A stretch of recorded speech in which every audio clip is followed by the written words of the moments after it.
Bismillah, Assalamualaikum warahmatullahi wabarakatuh. Apa kabar semuanya teman-teman? Semoga kita selalu dalam lindungan Allah Subhanahu wa Ta'ala.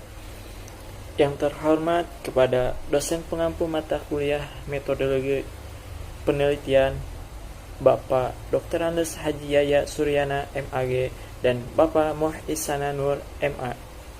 Baik, di sini saya dan teman-teman saya akan membahas mengenai tentang metode penelitian kualitatif dan kuantitatif. Alangkah lebih baiknya, silahkan teman-teman simak video pembahasan kali ini dan kami persilahkan kepada presenter.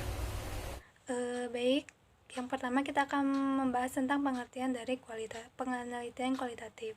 Sudah kita ketahui bahwa penelitian itu berasal dari bahasa Inggris yaitu research, terdiri dari dua kata. Artinya melakukan kembali, sedangkan search artinya melihat, mengamati atau mencari. Jadi research ini mencari kembali. Sedangkan kualitatif yaitu penelitian yang langsung terjun ke lapangan untuk membuktikan sebuah hipotesis atau dugaan. Adapun pengertian menurut para ahli, menurut Erikson, penelitian kualitatif yaitu berusaha untuk menemukan dan menggambarkan secara naratif kegiatan yang dilakukan dan dampak dari tindakan yang dilakukan terhadap kehidupan mereka. Jadi intinya penelitian kualitatif ini yaitu pengumpulan data pada latar alamiah dengan tujuan untuk menafsirkan fenomena yang terjadi atau untuk membuktikan sebuah hipotesis yang sebelumnya peneliti duga. Nah, penelitian kualitatif ini banyak digunakan dalam bidang sosial. Hasil dari penelitian kualitatif ini bukan menggunakan pendekatan statistik, melainkan menggunakan pendekatan naturalistik. Adapun tujuan dari penelitian kualitatif ini sangat bervariasi tergantung dari tujuannya itu sendiri. Yang pertama yaitu ditujukan untuk kepentingan evaluasi. Nah, tujuannya untuk melihat efektif tidaknya suatu program atau kebijakan yang telah dijalankan. Yang kedua yaitu kepentingan untuk penelitian itu sendiri gitu. Nah, tujuannya ini untuk meningkatkan pemahaman atau pembaharuan teori yang ada. Yang ketiga yaitu penelitian ditujukan untuk penulisan disertasi. Tujuannya itu untuk memberikan gagasan-gagasan penting yang menjadi minat dan perhatian pembaca, promotor, dan penguji. Yang keempat yaitu untuk kepentingan pribadi. Nah, tujuannya ini untuk memenuhi hasrat pribadi untuk mengerti suatu gejala tertentu. Nah, adapun tujuan lainnya yang pertama yaitu menggambarkan dan mengungkapkan atau to describe and explore. Yang kedua yaitu menggambarkan dan menjelaskan to describe and explain. Yang ketiga yaitu untuk memahami fenomena dari sudut pandang partisipan, konteks sosial dan institusional. Yang keempat, menjelaskan masalah tapi menghasilkan generalisasi. Yang kelima yaitu mendapatkan pemahaman yang sifatnya umum terhadap kenyataan sosial dari perspektif partisipan. Baik teman-teman, kita ke pembahasan yang kedua yaitu tentang ciri-ciri dari riset atau penelitian kualitatif. Menurut para ahli, ciri-ciri dari riset atau penelitian kualitatif ini antara lain adalah yang ke-1, naturalistic inquiry, di mana gejala yang dipelajari ini berasal dari data yang ada di dunia nyata dan juga tidak ada manipulasi data. Kemudian yang kedua ada induktif analisis, di mana penelitian ini dilakukan secara mendalam, terperinci, juga mempunyai kekhasan data guna menemukan kategori, dimensi, juga hubungan keterkaitan. Kemudian yang ketiga ada holistik perspektif, di mana seluruh gejala yang dipahami juga dipelajari ini merupakan suatu sistem yang kompleks, di mana bukan hanya penjumlahan antar bagian dengan bagian lain. Kemudian yang keempat ada kualitatif data, di mana data ini dideskripsi secara terperinci, juga mempunyai kajian atau inquiry yang dilakukan secara mendalam. Kemudian ada yang kelima ada personal contact and insight, di mana peneliti ini mempunyai hubungan dengan yang erat juga langsung dengan apa-apa yang dia teliti, baik itu manusia, situasi, atau gejala. Kemudian yang keenam ada dynamic system, di mana Penelitian ini sangat memperhatikan proses, bukan hasil, juga menganggap perubahan itu bersifat konstan dan juga terus-menerus, baik itu secara individu ataupun secara budaya yang keseluruhan. Kemudian yang ketujuh ada unique case orientation, di mana penelitian ini menganggap setiap kasus itu bersifat khusus dan juga khas. Kemudian yang kedelapan ada context sensitivity, yaitu menempatkan temuan dalam konteks sosial, historis, juga waktu. Yang kesembilan ada empathy neutrality, di mana penelitian ini bersifat netral guna mendapat data yang objektif tetapi tidak melupakan sikap empati. Kemudian yang terakhir ada design flexibility, di mana desain dari penelitian ini fleksibel, kemudian terbuka, dan juga tidak bersikap baku. Baik, selanjutnya tentang proses atau prosedur penelitian kualitatif. Proses penelitian kualitatif adalah penelitian yang belum memiliki masalah atau kegiatan yang jelas, tetapi dapat langsung memiliki lapangan atau objek penelitian. Nah, proses yang pertama atau tahap awal penelitian kualitatif ini yaitu akan melihat segala sesuatu yang di tempat tersebut yang masih bersifat umum. Baru pada proses penelitian itu selanjutnya tahap yang kedua, yang mana disebut sebagai tahap reduksi atau fokus. Nah, pada tahap reduksi atau fokus ini peneliti akan memilih mana data yang akan diteliti yang menarik, penting, berguna, dan baru. Selanjutnya baru dikelompokkan menjadi berbagai kategori yang ditetapkan sebagai fokus penelitian. Selanjutnya tahap yang ketiga yaitu tahap selection. Nah, pada tahap ini peneliti menguraikan fokus menjadi lebih rinci lagi, lebih dalam lagi, lebih jelas lagi. Kemudian peneliti melakukan analisis mendalam terhadap data informasi yang telah diperoleh dari penelitian yang telah dilakukan sebelumnya. Maka peneliti ini dapat menemukan tema dengan cara mengkonstruksikan data yang diperoleh menjadi sebuah pengetahuan, hipotesis, atau ilmu yang baru. Nah, hasil dari penelitian kualitatif ini bukan hanya sekedar menghasilkan data atau informasi seperti yang sulit dicari halnya pada metode penelitian kuantitatif, tapi juga harus menghasilkan informasi-informasi yang bermakna, jelas, bahkan hipotesis atau ilmu yang baru dapat digunakan untuk membantu mengatasi masalah dan meningkatkan taraf hidup manusia. Baik, selanjutnya yaitu metode penelitian kuantitatif. Metode kuantitatif ini merupakan salah satu jenis penelitian yang lebih spesifikasinya merupakan sistematis, terencana, dan terstruktur dengan jelas dari awal sampai akhir pembuatan desain penelitian. Namun ada definisi yang menyebutkan bahwa penelitian kuantitatif ini merupakan sebuah penelitian yang banyak menuntut penggunaan angka mulai dari pengumpulan data, penafsiran terhadap data tersebut, dan serta penampilan dari hasilnya. Namun, menurut Sugiono, metode penelitian kuantitatif ini dapat diartikan sebagai metode penelitian yang berlandaskan pada filsafat positivisme, digunakan untuk meneliti pada populasi atau sampel tertentu. Dengan adanya penelitian kuantitatif ini, maka studi yang diposisikan sebagainya yaitu bebas nilai. Kenapa dengan adanya bebas nilai? Karena penelitian kuantitatif ini sangat ketat menerapkan prinsip-prinsip objektivitas. Untuk penelitian kuantitatif ini banyak dipergunakan baik dalam ilmu alam maupun ilmu sosial, dari fisika dan biologi hingga sosiologi dan jurnalisme. Tujuan dari penelitian kuantitatif ini adalah untuk menentukan sebuah hubungan antar variabel dalam populasi.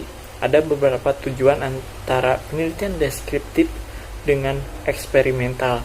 Dalam penelitian deskriptif ini, tujuannya hanya untuk menentukan hubungan antar variabel, cukup hanya sekali terjadi dalam penelitian Sedangkan penelitian eksperimental ini adalah bertujuan untuk mengukur hubungan variabel sebelum dan sesudah dan melihat sebab akibat dari sebuah fenomena yang diteliti.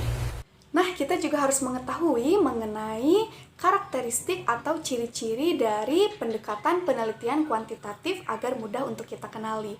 Nah, di sini saya mengutip dari pendapat Suharsi Marikunto yang menjelaskan bahwa karakteristik dari pendekatan penelitian kuantitatif ini yang pertama dilihat dari kejelasan unsur yang meliputi tujuan, pendekatan, subjek, sampel, sumber datanya sudah mantap dan rinci sejak dari awal.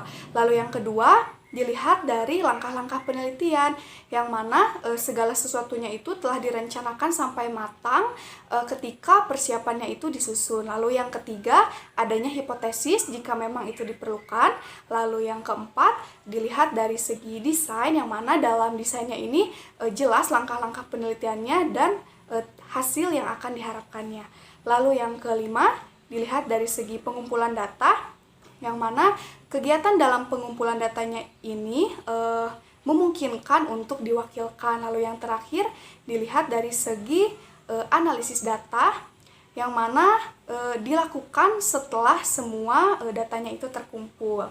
Jadi secara umum bahwa karakteristik dari pendekatan penelitian kuantitatif ini lebih banyak menggunakan data kuantitatif, baik itu berupa angka, tabel, data berbentuk angka, dan grafik yang diangkakan. Sekian dari saya. Proses dan prosedur penelitian kuantitatif. Masing-masing peneliti mendefinisikan proses penelitian kuantitatif melalui aktivitas yang berbeda satu dengan yang lainnya. Proses penelitian yang dimaksud adalah kerangka kerja peneliti yang dimulai dari masalah sampai laporan peneliti.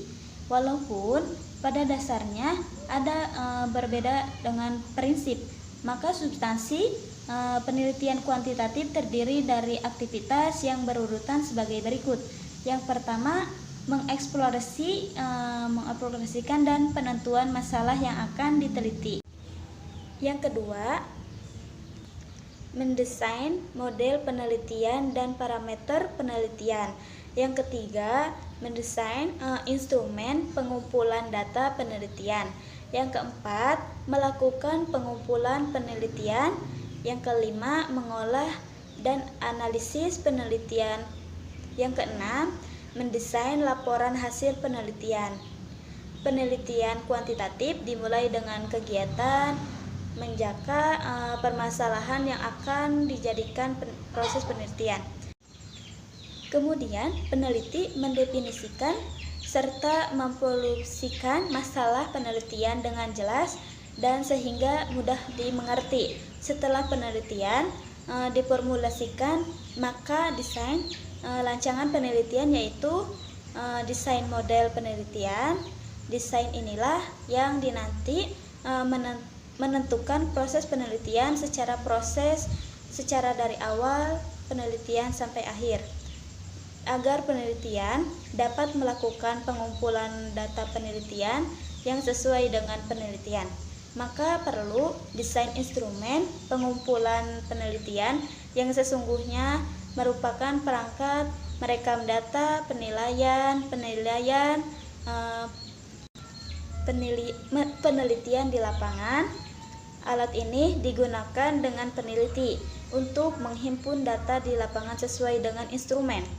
Hasil-hasil penelitian yang telah dihimpun kemudian menganalisis statistik untuk menemukan kesimpulan-kesimpulan. Beberapa adalah kesimpulan melalui pengujian hipotesis, pada akhirnya untuk dimengerti, diketahui, dibaca orang lain. Maka hasil penelitian tersebut didesain dalam model sistematika tertentu yang sesuai dengan laporan penelitian. Mohon izin untuk menjelaskan mengenai perbedaan dan persamaan kualitatif dan kuantitatif. Nah, di sini ada banyak sebenarnya yang ingin dijelaskan, tapi saya akan menjelaskan intinya atau jelaskan yang penting-pentingnya saja gitu ya, menurut pendapat saya. Nah, jadi di sini ada yang pertama ada perbedaan mengenai kualitatif dan kuantitatif. Yang pertama perbedaannya yaitu berdasarkan jenis data. Jadi ada perbedaan berdasarkan jenis data dari kualitatif dan kuantitatif ini. Yang pertama, kalau kualitatif dihasilkan dari cara pandang yang menekankan kepada seperti ciri-ciri, sifat, ciri-ciri, sifat, objek dan objek. Nah, kalau kualitatif ini berbeda gitu ya. Kalau kualitatif lebih ke sifat menggambarkan dari benda atau seseorang, misalkan seperti cantik, tampan, gagah, dan yang lain sebagainya gitu. Nah, di sini juga ada berdasarkan objek penelitian yang membedakan antara kualitatif dan kuantitatif gitu ya. Kalau metode kualitatif lebih berfokus pada satu objek penelitian gitu. Sedangkan kuantitatif itu bebas mau berapa objek penelitian pun bisa kalau memakai metode kuantitatif. Kalau kualitatif hanya satu.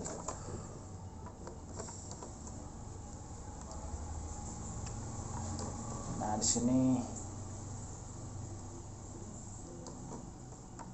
yang terpenting ini berdasarkan perbedaan mengenai kualitatif dan kuantitatif itu berdasarkan penggunaan.